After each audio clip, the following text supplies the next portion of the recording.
كان مانشستر حقيقة يعني لا يحظى إلا بالفوز. 4 انتصارات على التوالي، 9 انتصارات من 10، 18 من 21. هذا مجمل انتصارات مانشستر في مبارياته الأخيرة في البريمير ليج. روني، كريستيانو رونالدو، نقاش بين الاثنين، خلاص نسيا ما حصل بينهما هما الآن صديقان حميمان. والثاني والثاني والثاني والثاني والثاني والثاني. ماذا تفعل؟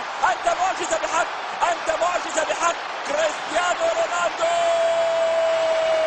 والله فابيو كابيلو يتمناك انجليزيا، والله فابيو كابيلو مدرب انجلترا لو سالته الان من تتمنى ان تضم لمنتخب انجلترا سيقول لك ليت عندي كريستيانو رونالدو. ليتك يا كريستيانو رونالدو ولدت في لندن او في مانشستر او في ساوثهامبتون او في برمنغهام ولم يكن مكانك في برمنغهام، لان فابيو كابيلو يتمناك. الهدف الثاني مش معقوله مش معقوله مش معقوله. كيف فكر ان يلعبها بهذه الصوره؟ ديفيد جيمس بكل خبرته يتابعها بالنظر، فقط بالنظر ولا شيء غير النظر.